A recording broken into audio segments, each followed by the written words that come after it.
What's up, man? It's your boy Danye BC2, and we're back with a car payment video. So we're going to look at two examples. We're going to talk about it, see where they went wrong, see where they went right, and let's get right into it, man. So the first one we got is of a lady who says she is paying $1,000 a month in car payments. So let's check this out.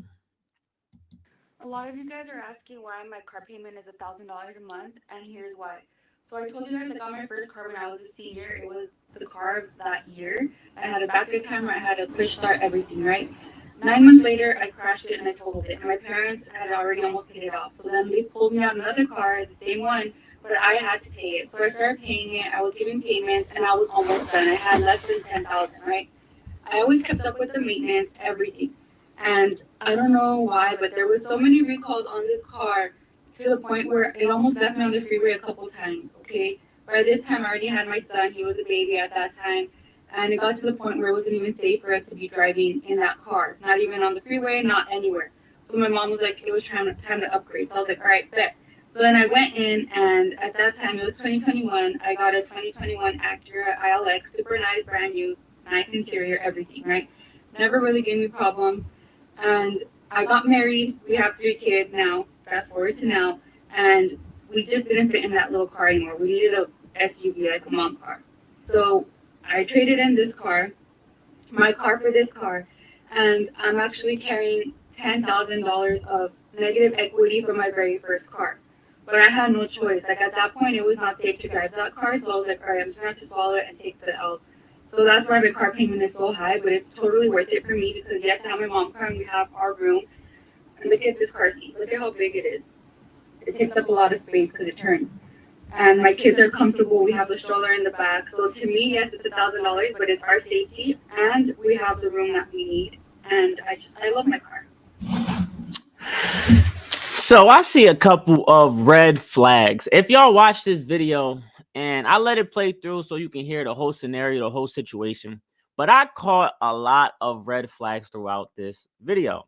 So some of the first red flags that I seen was she was talking about how, first off, she crashed the car as soon as her parents almost paid off her first car. That was the first, like, life happens. It's okay. You know what I'm saying? So I guess her parents smartened up and said, you know what? Next car payment, you got to pay for, which the scenario that she's in. So she had to pay for the next car, which she said had a lot of recalls, had a lot of problems. She just had a baby. And so she was like, you know what? I need a new car. And this is the turning point, I feel like, of her decisions, of the whole scenario. If you peep, her mom told her it's time to upgrade. That was the biggest thing I took out of this whole video because I feel like, who told you to upgrade? Why did you feel like you needed to upgrade? Listen, there are thousands of cars up here. There are cars that are good. There's cars that are bad. You know what I'm saying? And there's brands that are known for how good that they last, how long that they last, but they might not be the prettiest. They might not be the nicest cars. They might not have the nice brown interior that she has now. But there are reliable cars. Toyota, for example, is very reliable, very affordable, and you can get in a nice size Toyota if you really wanted to.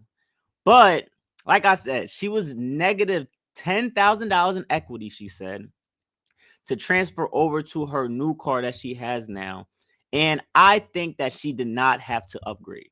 And she shouldn't have upgraded it because her financial circumstances, you can tell, does shouldn't is not adding up to that.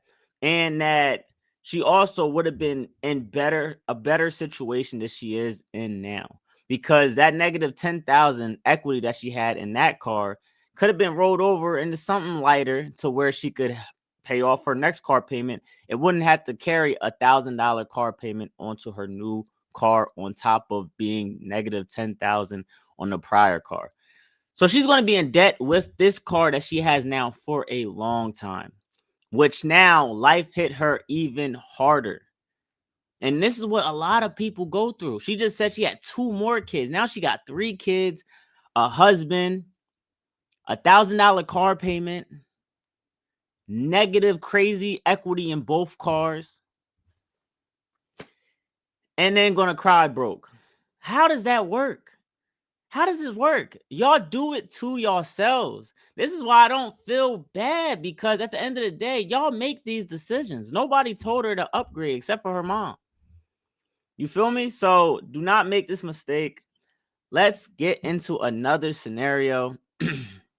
And it's about this guy. And he's going to say it from another point of view. He's going to talk about how he bought a car starting out and what he learned from his experience. So let's get into this new situation. It took me $18,000 to realize no car payment and a cheap car is the way to go. Here's what I'm driving currently, my beautiful 2003 Toyota Corolla with 165,000 miles. And this is the car that cost me about $18,000 over the course of 3 years. I don't know why it's speaking like this, but it's a 2020 Kia Stinger. I paid $354 a month for 3 years. Mind you, this was my first car I had when I was about 18 years old. It was a Hyundai Sonata. I paid it off and decided to take the money after selling it and put it down on the Kia Stinger.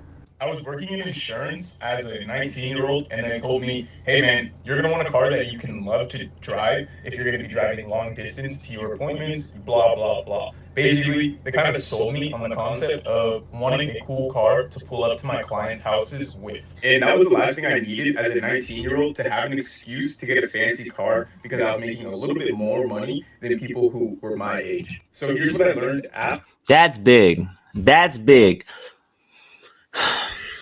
Salespeople today, they got smart.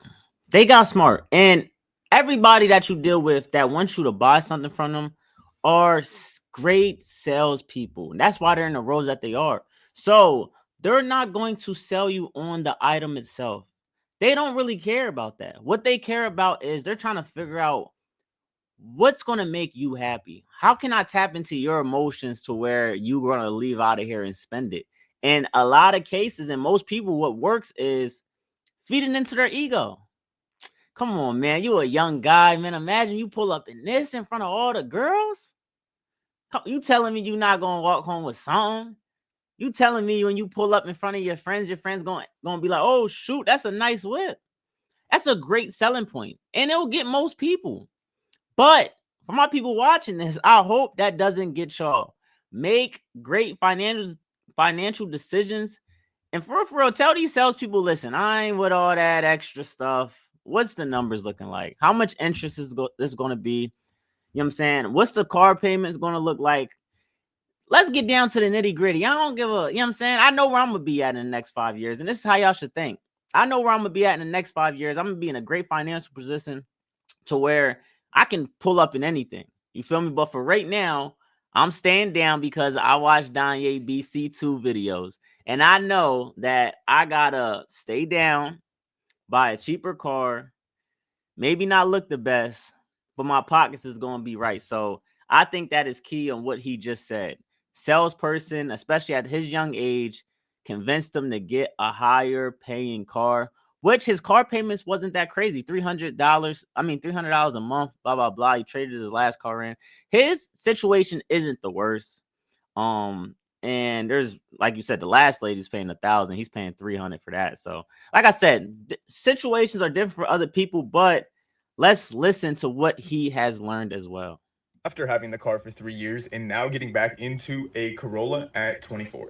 Having the fancy car was cool for about 6 months to a year until I realized I'm paying so much money just to drive this thing, and it doesn't make my life any different. Yeah, girls might be like, dang, you got a nice car, but if you don't have a game, you don't have a game, whether you got a car or not. The homies loved it, but they also loved the simple cheap car. So it doesn't really matter if you got real homies, they don't care what you're whipping in. When I first hopped in the Corolla, it was pretty humbling because some people might see it as a beater, but after being in that nice car for 3 years and having fucking roll down windows, it's a little humbling. For me, maybe it felt like I needed to be humbled because honestly now I have more money in my savings. I'm able to invest more money every month, and I can go on vacation or do the things that I want because I don't have to worry about spending and saving almost $400 every month on just driving.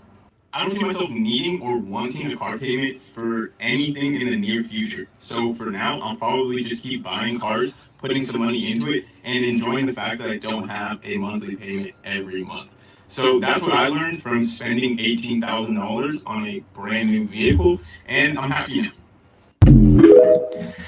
Shout out to that guy, man. Shout out to that guy. I truly believe my man's was spitting game. At the very end, he learned an important lesson that, and let me talk about it.